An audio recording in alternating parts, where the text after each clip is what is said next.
বজ্রহারা বীরভূম। বীরভূমের রূপকার ব্রজ মুখোপাধ্যায় প্রয়াত। টানা 20 বছর জেলা পরিষদের সভাধিপতি ছিলেন তিনি। বক্রেশ্বর তাপবিদ্যুৎ কেন্দ্র তার মস্তিষ্ক প্রসূত। এছাড়াও জেলার একাধিক কলেজ তার হাত ধরেই গড়ে ওঠে। তাকে একসময় ডাকা হতো বীরভূমের জ্যোতিবাবু বলে। বয়স 87 দোরগোড়ায়। বয়সের ভারে চোখে কম দেখেন, কানে কম শোনেন। একদা মুখ্যমন্ত্রী বুদ্ধদেব ভট্টাচার্য আন্দোলনের চাপে সিঙ্গুর নন্দীগ্রাম করতে পারেননি ঠিকই, কিন্তু বীরভূমের জ্যোতিবাবু বক্রেশ্বর তাপবিদ্যুৎ কেন্দ্র করে দেখিয়েছিলেন। তিনি ব্রজ মুখোপাধ্যায় বীরভূম জেলা পরিষদের টানা 20 বছরের সভাধিপতি, একাধিকবার বিধানসভার সিপিএম এর প্রার্থী। 87 বছরে এসে এখনো ব্রজবাবু চোখে আগামীর প্রত্যয় ধরা দেয়।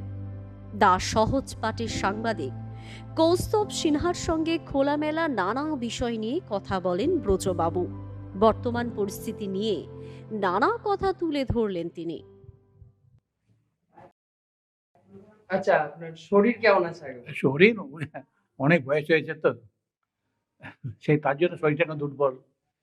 আচ্ছা, তো আমি হচ্ছে এখন 86 বছর পেরিয়ে গিয়েছি। 86 প্লাস 4 মান্থস। এখন সময় কাটান কিভাবে? এখন কি করে করি? হ্যাঁ, এখন সময় কাটান কিভাবে? সময় আছে, আছি যাই। আমাদের সেবা সদন আছে, ডাক্তার সরোজিনী রায় তাদের নামে। ওইখানে দুস্থ রুগীরা আছে। এখন ওই 3 জন ডাক্তারবাবু এবং অন্যান্য স্বাস্থ্যকর্মীরা আছেন। তারা যেটুকু পারেন চিকিৎসার সহযোগিতা করেন। এইটুকু ওইখানে থাকি। আর এমনি টুকিটাকি বিভিন্ন কোনো প্রোগ্রাম দিলে পরে যদি আমরা থাকি স্থানীয়ভাবে, সেটা করি। সিপিএম কি আবার ঘুরে দাঁড়াবে? নিশ্চয়ই, কোনো ভুল নেই। কারণ একটা আমাদের দল হচ্ছে একটা আদর্শ ভিত্তিক দল। লক্ষ্য রয়েছে, কর্মসূচি রয়েছে, এবং যে কর্মসূচি ইতিমধ্যে মানুষ গ্রহণও করেছিল। বিভিন্ন চক্রান্তের হচ্ছে আমাদের সরকারটা চলে গিয়েছে। সমস্ত প্রতিক্রিয়াশীলরা আন্তর্জাতিক ক্ষেত্র থেকে আরম্ভ করে জাতীয় স্তরে, রাজ্য স্তরে যারা গরিব বিরোধী, শোষক শ্রেণীর যারা সমর্থক, তাদের মিলিত চক্রান্তে এই সরকারটা গিয়েছে। এখন আমাদের বিশ্বাস, মানুষ যে তাদের ভুল হয়েছে এটা কিন্তু মানুষ আজকে স্বীকার করছেন বিভিন্ন ক্ষেত্রে। এখন সংগঠনের কিছু দুর্বলতা এখনো আছে, সেই সংগঠনের দুর্বলতা আমাদের দ্রুত কাটছে। মানুষই তো শেষ কথা বলে, এবং মানুষের উপর ভরসা রয়েছে আমাদের।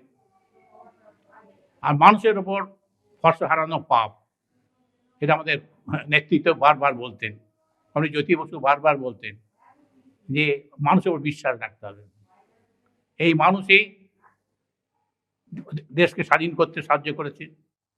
এই এই এই মানুষই কংগ্রেসকে অনেকদিন রেখে সরকারে, এই মানুষই কংগ্রেসকে হটিয়েছে, বামফ্রন্টকে এনেছে। সেই বামফ্রন্ট 34 বছর ছিল, তারপরে আবার এই মানুষই এই বামফ্রন্টকে হটিয়ে তৃণমূলকে এনেছে। সুতরাং মানুষ কোনো জায়গাতে স্থির হয়ে থাকবে না, যা সত্য, যেটা ভালো মনে করবে সেটা করবে। তাই মানুষের উপর আমাদের ভরসা আছে। মানুষ কিন্তু দ্রুত ঘুরছে, দেখা যাক কত দূর কোথায় মরে যায়। গোটা দেশে বাম সরকারের ভবিষ্যৎ কি বুঝছে? সেটা ভবিষ্যৎ তো হবেই, তখন এটা দ্বিতীয় কোনো পথ নেই। জনগণের সামনে বামপন্থীদের যে কর্মসূচি, বামপন্থীদের যে আদর্শ, এছাড়া বিকল্প কোনো পথও নেই। তবে সময় নেবে, তো পঞ্জিকা থেকে মানে বলা যায় না যে তারিখ দিয়ে দিয়ে মুখদের হয় না। পরিস্থিতির এই পরিবর্তন হবেই, সেই ভরসা তো রয়েছে। তো তখনকার তৃণমূল বা আর এখনকার তৃণমূল, বা তখনকার মমতা বন্দ্যোপাধ্যায় আর এখনকার মমতা বন্দ্যোপাধ্যায়, কি পার্থক্য দেখছেন? একই, তার হচ্ছে তখন একটা ছদ্মবেশ ছিল, এখন ছদ্মবেশটা খুলে গেছে মানুষের কাছে। আমি একটা কথা বলি, 2000 সনের শুরুতে যেটা 2008-এ কংগ্রেসের সাথে তৃণমূলের জোট হয়েছিল লোকসভা নির্বাচনে। সেই নির্বাচনে কংগ্রেস পেয়েছিল 14টা আসন, ইয়েতে আর বরাদ্দ ছিল। আর বাকিটা ছিল তৃণমূলের। সেই নির্বাচন পরিচালনা করার জন্য কেন্দ্রীয় কংগ্রেসের নেতৃত্ব ওদের দিল্লি থেকে মমতার হাতে 10 কোটি টাকা দেওয়া হয়। পরবর্তীকালে সেই 10 কোটি টাকা তিনি একাই মেরে দিয়েছেন। এটা আমাদের কথা নয়, এটা হচ্ছে দীপক ঘোষ তার বইয়ে উল্লেখ করেছেন, কিন্তু তার বিরুদ্ধে কোনো মামলা করতে পারেনি মমতা। সে 10 কোটি টাকা, সুতরাং চুরি বিদ্যাটা ওর প্রথম থেকে। আর এখন তো চোরদের রানী এবং সমস্ত দুর্নীতির মূলে উনি। ওনার প্রত্যক্ষভাবে সমর্থন, মদত এবং পরিকল্পনা ছাড়া এই দুর্নীতি হতে পারে না, সমস্ত দুর্নীতিগ্রস্তদের তিনি মদতদাতা। শুধু মদত নয়, পরিকল্পনা করে তাদেরকে দুর্নীতি করা হয়েছে। আচ্ছা, আপনি নিজেও অনেকদিনই জেলা পরিষদ সামলেছেন, তো বর্তমানে কাজল শেখ এবং বিকাশ রায় চৌধুরী, তো আপনার কি মনে হয় যে এনাদেরকে কেমন দেখছেন? বিষয়টা তো এইভাবে নয়, ব্যক্তির সঙ্গে ব্যক্তি তুলনা হয় না। একটা নীতির সাথে আর একটা নীতির মন্তব্যকে একটা তুলনা করা যায়, একটা আদর্শের সাথে আর একটা যারা দল, যারা শাসন ক্ষমতা থাকে তারা। বর্তমানে যে শাসক দল, তাদের কোনো নীতি নেই, তাদের কোনো কর্মসূচি নেই, তাদের লক্ষ্য নেই, উদ্দেশ্য নেই, তাই তাদের এই পরিণতি হতে বাধ্য। যে যত বড় চুরি করো, আত্মসাৎ করো। এই যে আজকে ভয়ঙ্কর যে অন্তকে দারিদ্র, বেকারি, দ্রব্যমূল্য বৃদ্ধি, কোনো কর্মসূচি আছে ওদের লক্ষ্যটা কি? নেই। চুরি করো আর নিজের আত্মসাৎ করো, যে যত পারো, এইটা ওদের মূল কাজ। তাই তো হবে।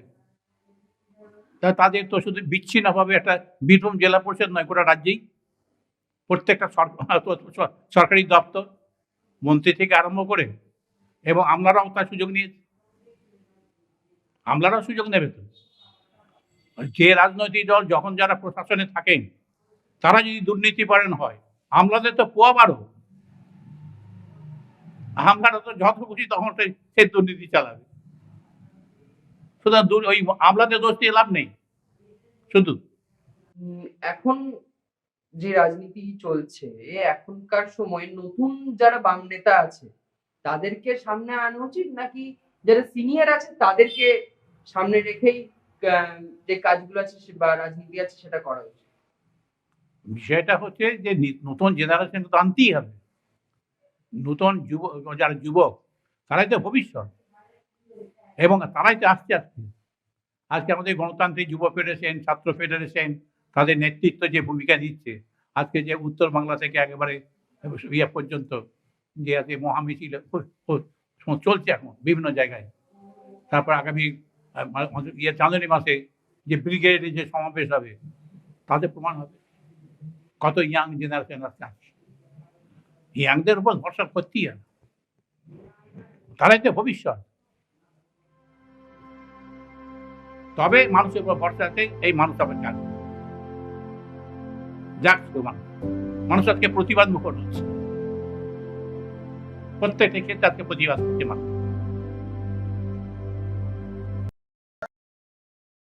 দ্য সহজ পাঠ, সহজ কথা, সঠিক তথ্য।